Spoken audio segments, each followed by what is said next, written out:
अस्सलामु अलैकुम रहमतुल्लाहि वबरकातुहू। मेरे प्यारे प्यारे व्यूअर्स, इंशाअल्लाह सभी खैरियत से होंगे। अल्लाह पाक सबको सलामत रखे, अपनी हिफाजत में रखे।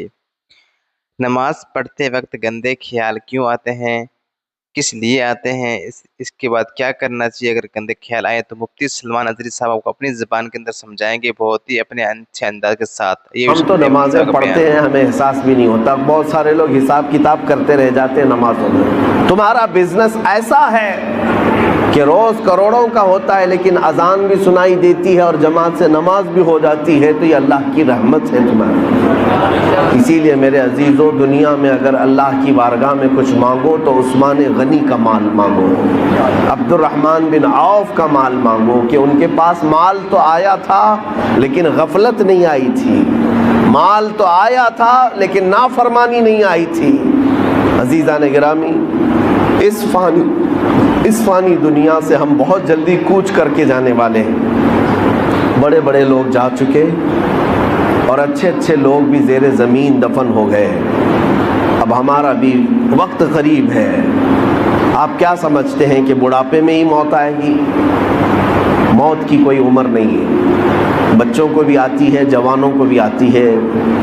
और अगर किसी को बुढ़ापा मिल गया तो ये भी अल्लाह की नेमत है उसकी, कि अल्लाह ने जवानी भी दी और बुढ़ापा दिया, इसलिए कि बुढ़ापे में ख्वाहिशात कम होती हैं।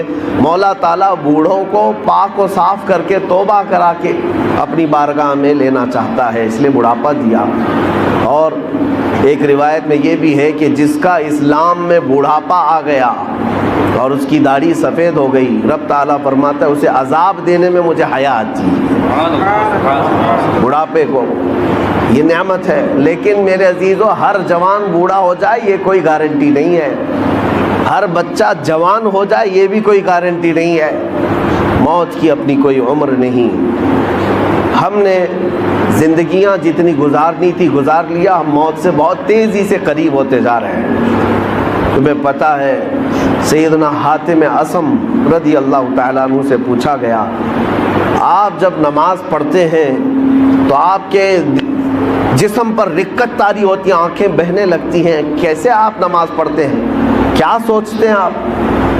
हज़रत हातिम असम कहते हैं, मैं जब नमाज पढ़ता हूँ तो सामने मैं जन्नत को देख रहा होता हूँ, पीछे मलकुल मौत को खड़ा हुआ पाता हूँ और अपने दाएं बाएं जहन्नम के गड़े देख रहा हूँ। अगर मैं आगे की तरफ नहीं बढ़ा, मलकुल मौत तो अभी मेरी गर्दन दबोचने वाला है, या तो दाएं गिरूंगा या बाएं गिरूंगा, और दोनों तरफ जहन्नम के गड़े हैं। इसलिए मुझे खौफ होता है, डर होता है कि किसी न किसी तरह इस रास्ते से मैं निकल कर जन्नत तक पहुंच जाऊं।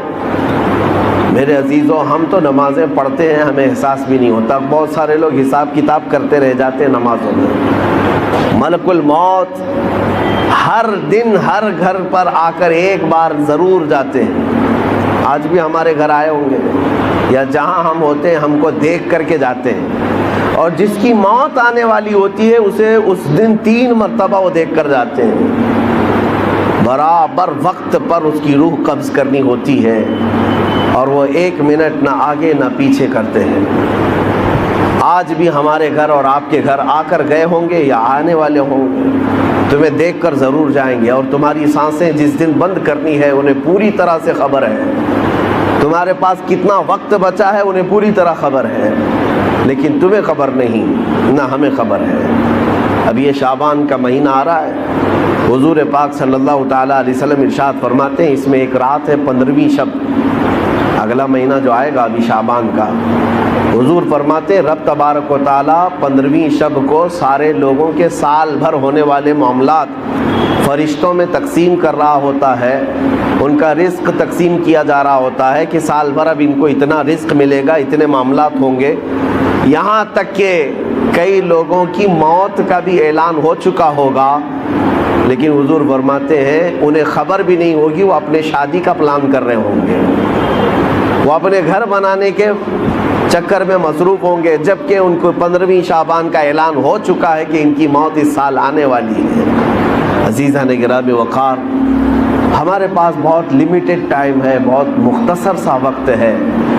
तो इस दुनिया में जब ये तेज़ी से गुज़रने वाला वक्त है तो करके क्या जाना चाहिए? ظاہر سی بات ہے جب چھوٹا سا وقت ہے تو کچھ تو کریں. آپ سے اگر میں کہوں ملک الموت تمہارے سرانے پر آ کر کھڑا ہے اور کہتا ہے 2 منٹ ہے تیرے پاس, کیا کرنا چاہتا ہے؟ تم کیا کرنا چاہو گے؟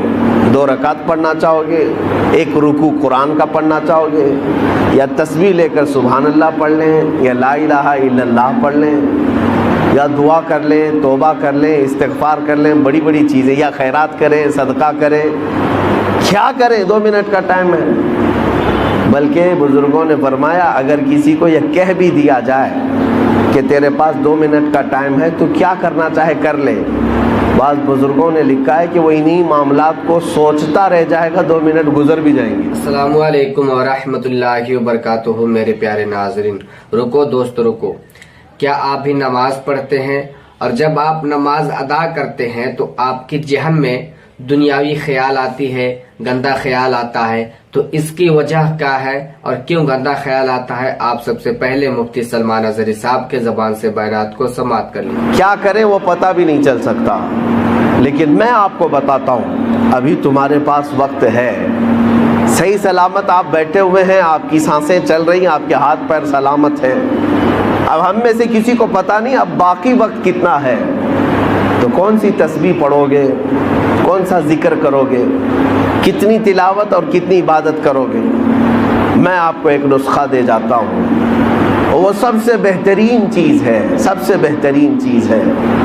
فرمایا گیا کہ اگر تمہیں کوئی چیز مختصر سے وقت میں کر کے جانا ہے تو وہ رسول پاک کو راضی کر کے جانا. ایک بار حضور پاک صلی اللہ تعالیٰ علیہ وسلم سے محبت کے ساتھ یہ عرض کرنا کہ آقا میں تمہارا ہوں, آپ میری طرف نظر کرم فرما دیں. اگر وہ رسول راضی ہو گئے تو تمہارے ہر وقت کے لیے وہ اللہ کی بارگاہ میں سفارش کریں گے. باقی ہماری تسبیح جاتی ہے کہ نہیں جاتی یہ بھی ہمیں معلوم نہیں, کر تو لیا عبادت لیکن قبول ہوتی ہے نہیں ہوتی یہ بھی نہیں معلوم. ویڈیو پوری دیکھنے کے بہت بہت شکریہ. دعاؤں کی گزارش. السلام علیکم ورحمۃ اللہ وبرکاتہ. ملتے ہیں انشاءاللہ نئی اسلامک نئی جانکاری ساتھ, تب تک کے لیے دعا میں یاد رکھیے. اللہ حافظ.